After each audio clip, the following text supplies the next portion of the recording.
Okay, in this tutorial today we're going to show the interface between Pilot2ATC and xplane 11 with World Traffic 3 loaded. So this isn't a tutorial really on how to use World Traffic 3. There's a large manual that you can get for World Traffic 3 that shows you how to design airports and everything else for accommodating the AI traffic generated by World Traffic 3. So this is not a tutorial on that.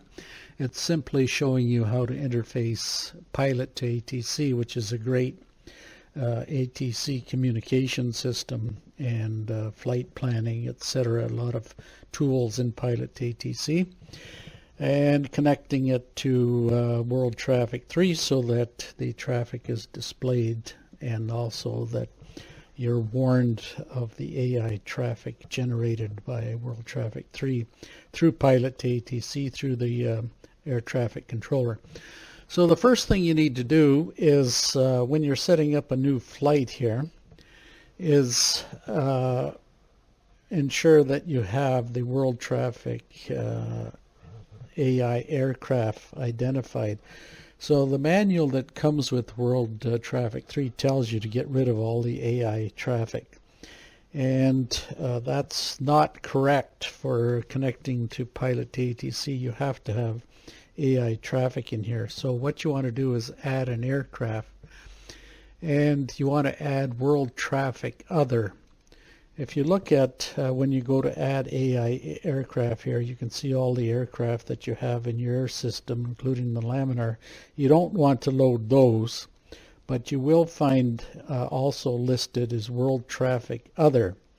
So you click on that and add that, and then you add as many aircraft as you want, and depending on how much you want to run into, because the AI aircraft is identified by Pilot2ATC, but it doesn't control you, and it only warns you in flight and sometimes on the runway if there's AI traffic on the runway.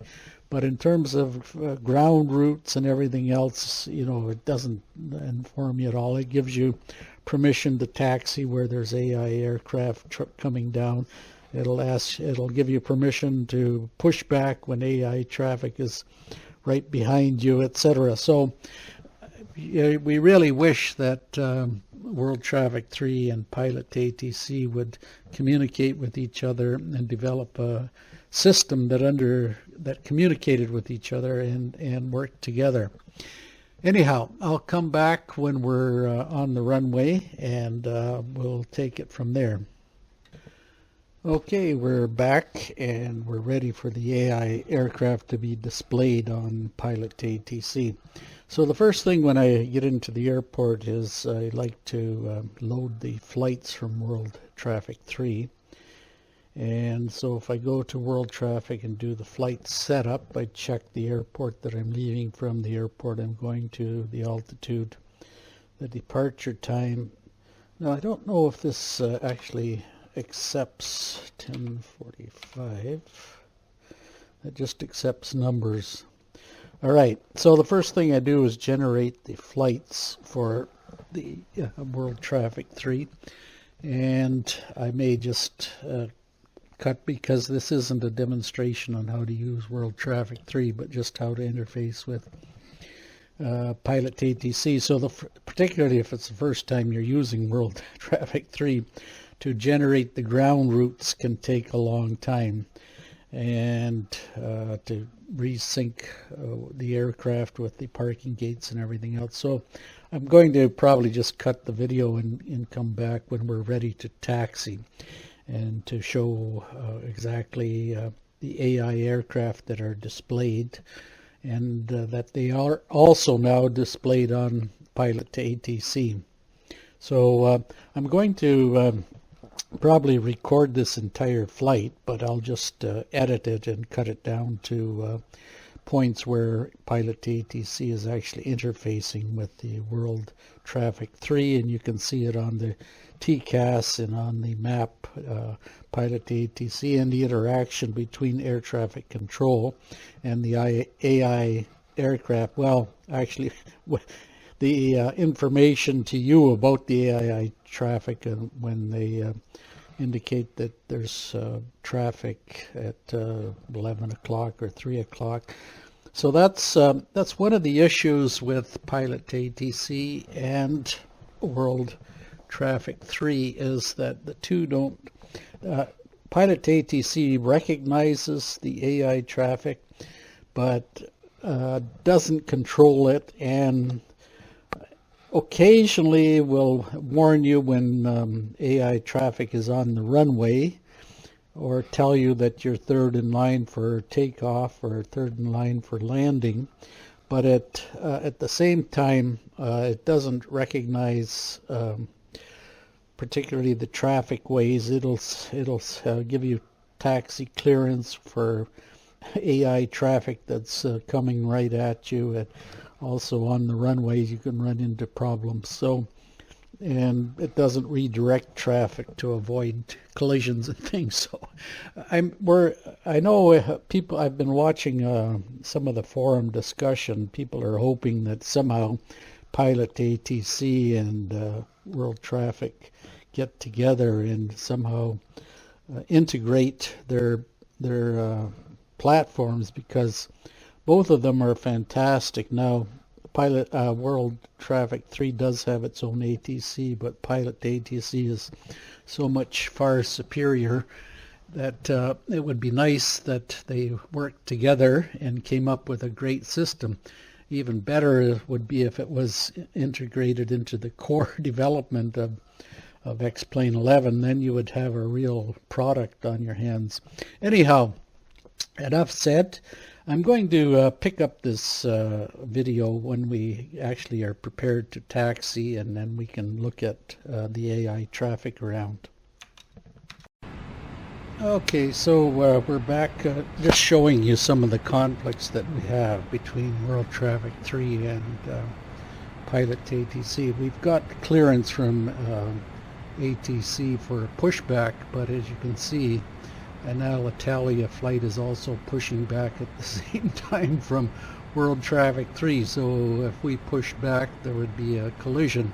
So that's one of the issues that we have with World Traffic 3 and Pilot2ATC, is they don't really communicate with each other. When you're airborne on the TCAS and everything else, as well as air traffic control, will show you when you're going to when there's conflict. But on the ground, it's mayhem. So particularly busy airports like Boston and JFK, and I've chosen this flight today because it's impossible to make that flight without conflict. So I'm just showing you the need for something like World Traffic 3 and Pilot2ATC to work together, so that you know, it's not just an open free-for-all in the skies. So you can see Alitalia now is directly behind us. We've got permission to push back, which of course we can't do. So we'll have to wait for that. It's actually a Delta flight, not Alitalia. Sorry about that. So we'll wait till the Delta gets out of the way, and we'll come back once we're ready to taxi onto the runway. All right, so we're ready to taxi now, and as you can see, a plane is coming right down where we need to taxi. So again, there's no control at all from ATC to taxiing. Now, World Traffic does have its own air traffic control, which I think to some extent controls the taxi to the runways for takeoff, etc. But it's not, you know, you've got a far superior product with Pilot2ATC, and so that's the product that you want to do. You don't want to have to use both of them. So anyhow, let's just take a look at Pilot2ATC now. We've got, I'll just move this over here. We've got our flight plan laid out from Boston to JFK. And if you click now to see the AI aircraft, you'll see there's lots of AI aircraft around, and so it is now working. And Pilot2ATC recognizes AI aircraft, and even if the runway is in use when you go to take off, it'll tell you to hold. So and if there's a conflict while you're flying, it'll also show that, and it also appears on your TCAS on the plane. So we're going to get permission to taxi here, and I'll probably record the flight, but only show clips where there's actually conflict and where it's showing information on the TCAS and where there's interaction between the AI aircraft and Pilot2ATC. Canadian Express 587 request taxi. Canadian Express 587 taxi to runway 33 left via taxiways Charlie. Hold short runway 33 left. Taxi to runway 33 left via taxiways Charlie. Hold short runway 33 left Canadian Express 587.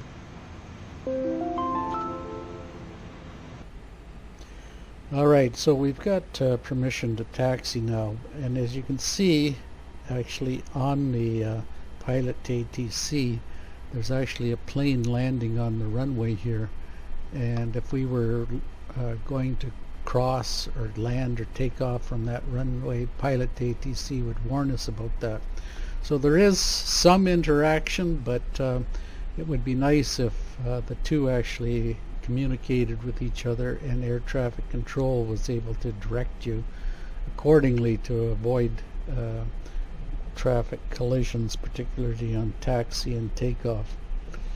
So at any rate, we've got taxi clearance now, and we're crossing a couple of runways, which is always dangerous because approaching 04 left. Air traffic controller is really not controlling that at all, and you can actually run into traffic on while you're taxiing, so you have to keep your eyes open. It's basically a free-for-all.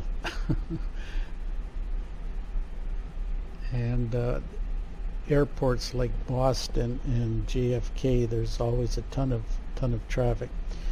So just once I cross this next runway here, I'll just stop and just show you a couple of things from the main menu from World Traffic 3. And as you can see, a plane is coming straight at us here. Again, an issue where there's no control and there's no avoidance. So fortunately you're bigger than the other plane, so you just keep moving. But there are a couple of menu items you need to be aware of World Traffic 3, and I'll just approaching 04 right. Show them here once we cross the runway here.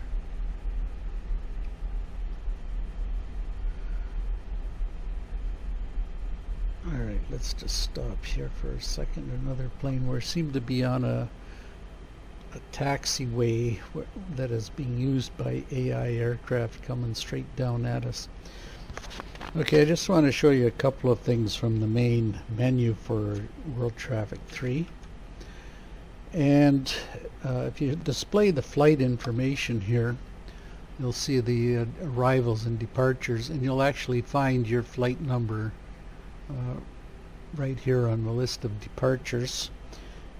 Something else that took me a while to find out is on your preferences here. Quite often people feel that the volume is too loud for World Traffic 3. You'll hear planes landing and taking off, and particularly when you're parked at the gate, it's like bees are buzzing around. You can't tell where they're coming from, and the noise can be overpowering. So if you go to preferences, you'll find here that one of the menu items here is to set the AI aircraft volume. So I think probably when it first loads, that volume is set to about 80, which is quite loud. So you can just reduce it to a reasonable level. You still want to hear the the traffic, but not to a point where it's interrupting your communication with air traffic control, etc. Alright, so we've been cleared for takeoff by air traffic control now, and one of the things you need to set up in order to actually see AI traffic on your TCAS traffic avoidance system is you need to set here the TCAS to all. And this actually isn't set yet. The co-pilot will set that a little later once we go through the checklist, but you need to set that to all. We've got our trim set for takeoff, and we just need to clear the runways here. Checked.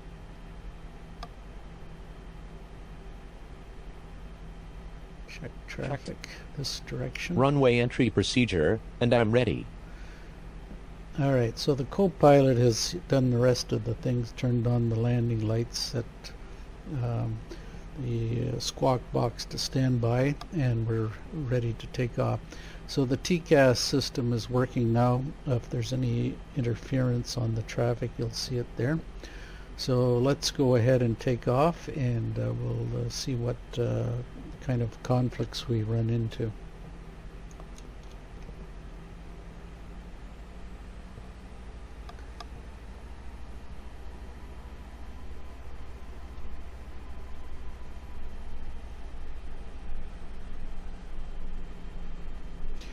Approaching 3 left. I won't bother recording this whole flight and make this into a long video. I'm just going to start recording when I see conflicts coming in, or there's any interaction between Pilot2ATC and World Traffic 3. So we're going to stop the traffic now, but probably come on soon after takeoff, as there's a lot of traffic on runway 3 left.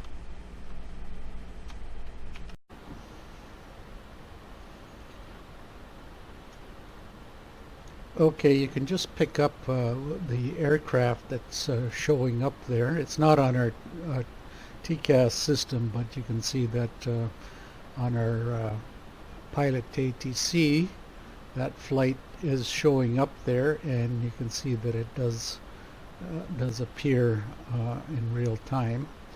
And as we get closer to JFK, we're going to see a lot more traffic that shows up on Pilot2ATC.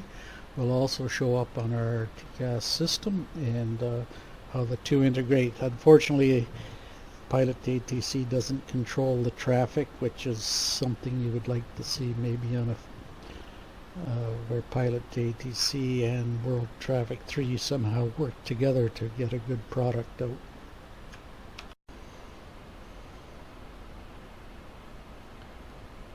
Okay, you can see that there's a plane hot on our tail here. He's flying at the same altitude as us, and you can pick that up on Pilot2ATC. You can see right there that we've got a plane hot on our tail. So it's not showing up on the TCAS system yet because he's behind us, but if we were the one that was trailing, it would show up on the TCAS. And as we get closer to JFK, we're going to see a lot of conflicts coming up. Alright, so we're on the final approach now to JFK, and you'll start to see all kinds of aircraft show up here on the traffic avoidance system. It may be difficult to actually pick them out with this white background, but the aircraft are there, and we'll see if we can find them as we come in for a landing here. But as you can see, that it does work, and I did get a warning earlier that I have traffic at 1 o'clock. So at the air traffic Pilot2ATC does work with World Traffic 3, at least in warning you of traffic that's your conflict. But if they can get to work together, that would be great. But as it is now, at least it's an improvement over what existed. I better concentrate on landing here. Get my speed down. Canadian Express 587 altimeter 29er57 at Kennedy International Contact Tower on 119er.1. Enjoy your morning. Altimeter 29er57 tower on 119er.1 Canadian Express 587. Speed checked. Flaps 2. Tower Canadian Express 587 inbound for ILS approach runway 13 left. All right. Canadian Express 587 good morning. Radar contact. I've overshot Continue number the 2 for ILS. ILS to runway 13 left, call when established on final. Flaps 4. Continue number 2 for ILS to runway 13 left will Radio call and when altimeter established on alive. final Canadian Express 587.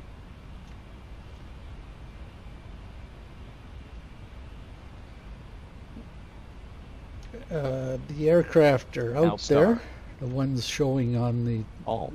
TCAS. Unfortunately, we don't have a very good background to spot them. However, everything does work, and it's a great addition to have World Traffic 3 working together with Pilot2ATC. Anyhow, I've kind of blown this landing here, but that gives Locked you blue. the Lock idea star. of how air traffic control with Pilot2ATC works in conjunction with World Traffic 3, and happy flying.